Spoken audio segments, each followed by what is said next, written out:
There's a phrase when we really want something, and that is that we'd give a kidney. But actually, what is it really like to donate a kidney to somebody? Today, I'm meeting my great friend Marilyse, who did exactly that. She donated a kidney to her ex-partner Sean, the dad of her 2 beautiful sons. Hi.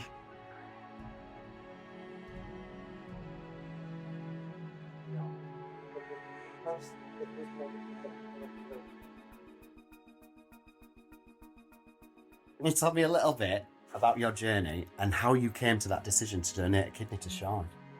So I was with my kid's dad for about 8 years, and throughout the time I was with him, he was told that he had polycystic kidneys, which is cysts on his kidneys, and over time it could get possibly worse.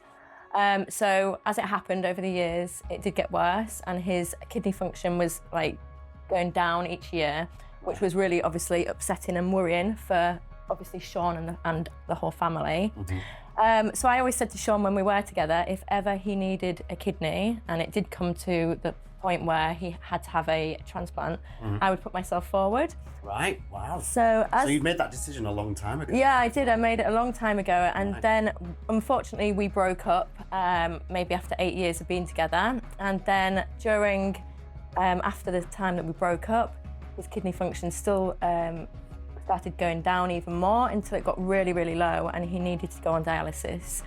And obviously it wasn't my responsibility to help him, but I was worried for him, I was worried for the kids, because obviously they're young kids that need their dad, and I lost my dad when I was 16, which was the age that Callum was. So Sean didn't know that I was still interested and still thinking about putting myself forward to donate to him, and I did it behind his back. And Really? Yeah, and contacted the hospital, and I just asked them, can I have the first steps of what I need to do to get tested to see whether I could donate to Sean. And then they sent me some information through the post, which was like a DVD that I could watch with all the information, and they had a good chat with me, and it all went from there. When you went and got tested, your kidney was too small and it wasn't a match. Yeah. So then they talked to you about the share scheme. And how did that happen? And can you tell us a little bit about that? Because I'm sure many people don't actually know about the kidney share scheme. Well, I didn't know about it myself at the time at all. And when we went along to the hospital to speak to the specialist, for him to tell us that I have got a healthy kidney, I can donate, but I can't donate directly to Sean because my kidney was a lot smaller than his, which meant the kidney wouldn't have lasted him a very long time. But then he said, but there is another option, and the other option is something called the kidney sharing scheme, which neither of us had heard of before. And the specialist explained how it worked. And at first, obviously, I was like, I'm not too sure whether I want my kidney to go to a stranger. But then when I got my head around it and worked out that it's going to work out where Sean is going to get a healthy kidney, which is going to prolong his life, then it was a no-brainer to say absolutely yes. Well, wow, that's amazing. But from making that decision then, how long does it take to then actually go and have the operation and make the donation? So from making the decision and actually signing, obviously, paperwork to say that I agreed to go ahead, we had to wait a while because it was COVID at the time. It was heading towards the end of COVID. And so all operations were on hold at the time, obviously due to everything that was going on. And then once all operations were up and running again, we didn't have to wait long at all. I'd say it was about maybe 3 months. And then I got a phone call. I was the first person to get a phone call out of Sean and I to tell me that they'd found him a match, which was really nice to receive that phone call. That must have been amazing. Yeah, it was. It's going to be happening. Yeah, it was amazing to receive that phone call, and then I got given the option to whether they wanted to tell Sean or whether they wanted me to tell him and the kids. So I volunteered to obviously break the news to them, the happy news to them. Oh wow! And how did that feel? And what was the reaction at the time? So when I got the phone call, I obviously came off the phone and immediately I called my kids down from upstairs. They were in their bedrooms watching TV. And I said, kids, come downstairs, sit at the table. We need to ring Dad. I need to speak to you both. So they were like, what have we done wrong? We've done... They thought they were in trouble, yeah. We've done nothing wrong. Why do you need to ring Dad? Is that your go-to? We're ringing your dad when you're in trouble. They used to do that. They must have thought they were in big trouble.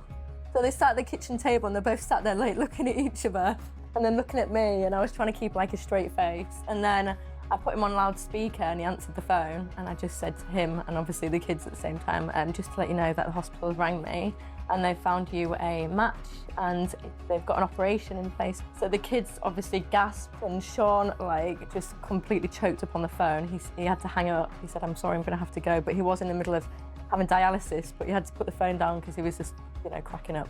Well, that must emotion. Have been, yeah, that must have been such an emotional time for everybody. Yeah, and the kids were just absolutely like overwhelmed and happy, and it was amazing. It was an amazing moment. Yeah, and they were just like hugging me. Thank you so much, Mummy. Well, you were literally saving a life. Yeah. Saving Sean's life. And did you get support from the service? Yeah, absolutely. Process. Yeah, there was a lovely lady who's kind of like your who's like assigned to you. So like as soon as you agree to do take part of the scheme and obviously put your name forward, she's in contact with me and I'm in contact with her whenever I need anything. I had her personal number.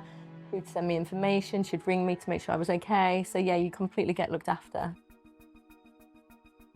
Can you describe your recovery journey and Sean's as well, and what impact that had on your life?